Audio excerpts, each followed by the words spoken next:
गौरव जी, आप युवा नेता हैं और युवा किसान नेता हैं, कैसा देख रहे हैं आप? क्योंकि अब यहाँ युवाओं का गैदरिंग कम होने लगी है, बुजुर्गों की गैदरिंग ज़्यादा है, और मैं देख रहा हूँ जिनकी जो 60 और 65 साल से ज़्यादा है, उम्र ज़्यादा है, वो यहाँ बहुत तादाद के अंदर, लेकिन युवा कम है। देखो, पहली तो बात, ना तो कभी युवाओं की संख्या कम रही और न संख्या के आधार पर कोई आंदोलन जो है इस तरीके से होता है। युवाओं ने जिस तरीके से 6 महीने और पूरा 7 महीने होने को हो रहे, जिस तरीके से वॉलंटियर्स का काम किया, जिस तरीके से सारी व्यवस्थाओं को देखने का काम किया, जिस तरीके से टेंटों को मजबूत करने का, कोई बुजुर्गों को परेशानी तो नहीं है, उन सब चीज़ों की व्यवस्था की, तो ये काबिल तारीफ है। और ये तो एक ट्रेनिंग सेंटर है, जिस ने ये ट्रेनिंग ले ली, जिस युवा ने ये ट्रेनिंग ले ली, निश्चित वो जीवन में सफल ही होगा, इसमें भी कोई दो राय की बात नहीं। गौरव जी, जब युवा अपने मांग करता है, किसानों के बिल की मांग करता है, नौकरी की मांग करता है, तो उनको खदेड़ा जाता है, उन पर लाठियाँ बरसाई जाती हैं। अभी चंद दिनों की बात है कि हरियाणा के अंदर एक विधायक आता है, किसानों को इतनी गंदी गालियाँ देके चला जाता है, शासन देखता है, प्रशासन देखता है, उस पर किसी तरीके का अमल नहीं होता है।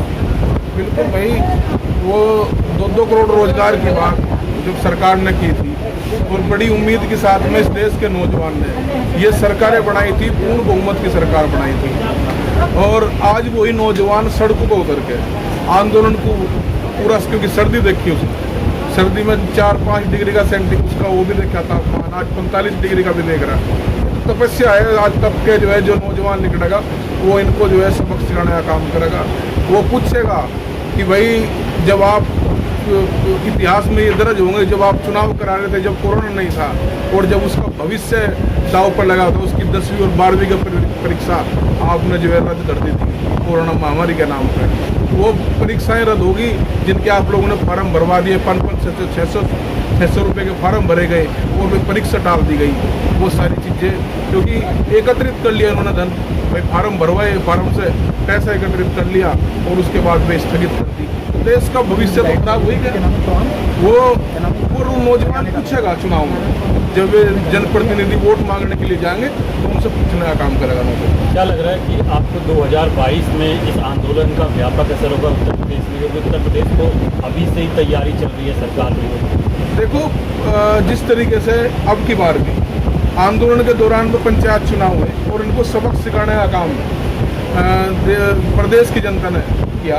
3000 से ज़्यादा सीट में से हरा के कुल, क्योंकि सत्ताधीन चुनाव होते हैं भैया, तो किसी को डरा धमका के उस तरीके से वोट ले भी ली उन्होंने, बेईमानी करके जीत भी लिए, नहीं तो इन्हें कितनी सीट आई है, उन्हें किसी की भी उम्मीद नहीं। ये तो 2022 में इनको पता लगेगा, देश का किसान, देश का नौजवान इनको चुनाव का। गौरव जी, जब आंदोलन चल रहा था तो वहाँ के विधायक ने अपनी गाड़ी पे खुद पथराव करवाया और किसानों पे 307 का मुकदमा लगा दिया। सरकार खुलेआम देख रही, प्रशासन खुलेआम देख रहा है, और जाके टिकैत जी और वहाँ के नेताओं ने गिरफ्तारियां दी और उनको मुचल के भी छोड़ा गया। देखो, जब से ये आंदोलन चला और निश्चित तौर पे सरकार ने जो षड्यंत्र रचे, जिस तरीके से भी इन्होंने आंदोलन शुरुआत के टाइम से लेकर अब तक इन्होंने किए, अभी 3-4 दिन पहले एक नया षड्यंत्र था कि इस आंदोलन के तो तार तो पाकिस्तान से जुड़े। क्या इनको शोभा देती है ये सब चीजें?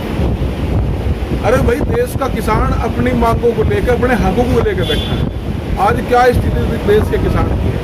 कितना किसान कर्जबंद है? कोई किसान बच रहा होगा जो किसान क्रेडिट कार्ड के नाम पे या और कर्जों के नाम पे सारी जमीन उसकी बंधक नहीं है, बर्बादी के कगार पे, उसके फसलों के रेट पर आपने बात नहीं करी, आप पाकिस्तान से उसके तार जोड़ देंगे।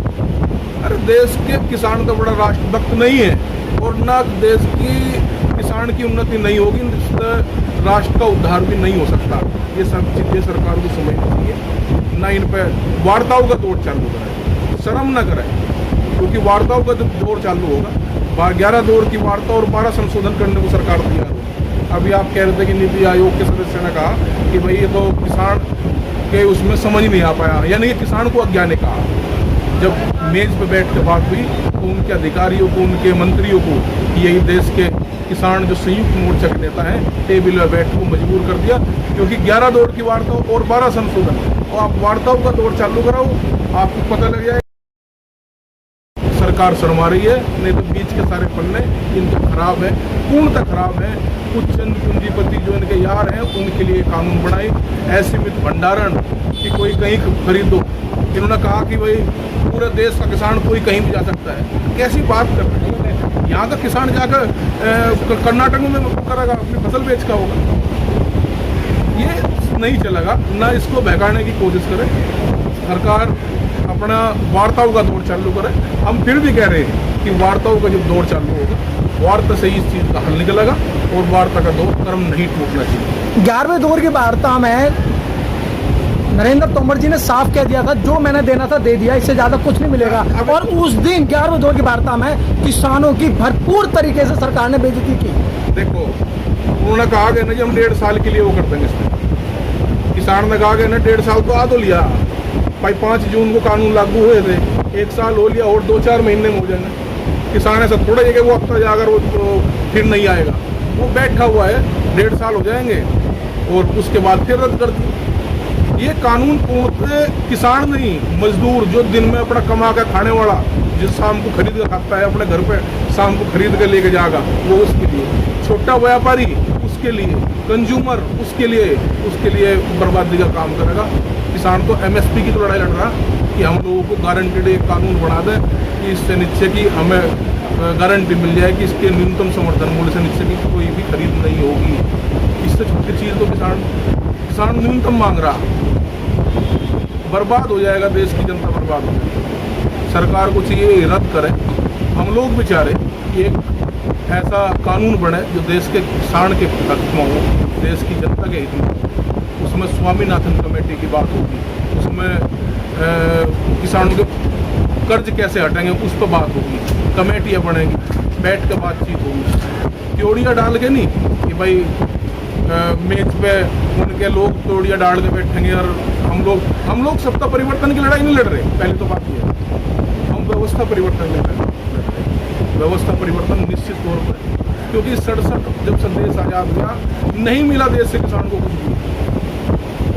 जब से ये 1967 में एमएसपी जो लागू हुए थे, एमएसपी, उस आधार पर आप देखो जो ज़रूरत की चीज़ें हैं तो किस तेजी से आसमान पर हुआ और आज की स्थिति क्या है।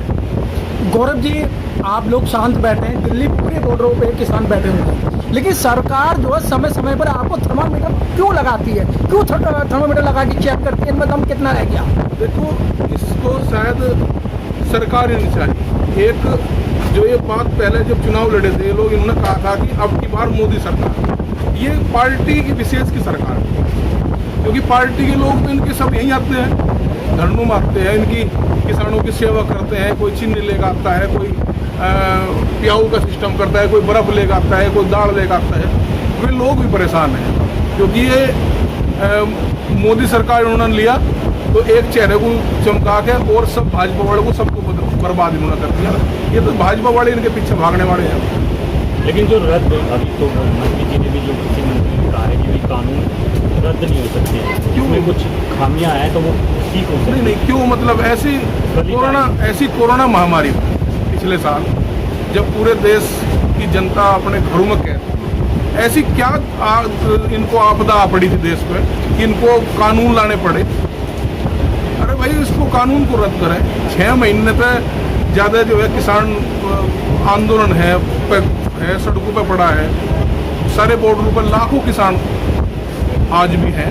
तो ये रद्द करें, रद्द करके जो है बातचीत का एक माहौल तैयार करें, बातचीत के माहौल तैयार करके किसान के हित की जो आगे की चीज़ें हैं करनी चाहिए। सरकार मानेगी नहीं, व्यवस्था परिवर्तन पे आप कह रहे हैं कि व्यवस्था परिवर्तन होगा कैसे जब सरकार मानेगी नहीं? सरकार अपने आप मान जाएगी जी। ये अगर सरकार जो है किसी, बताया था कि किसी पार्टी की होती तो ये पार्टी की सरकार बन जाएगी, क्योंकि पार्टी की सरकार बनेगी चुनाव के नज़दीक आते हुए। ये पार्टी की सरकार बनेगी चुनाव के नज़दीक आते हुए। इसका समाधान जब होगा, आंदोलन कितना जारी रहेगा, आंदोलन से इसका हल निकलेगा और आंदोलन से हल निकलेगा जब बातचीत का दौर चालू। Press the bell icon on the YouTube app and never miss another update.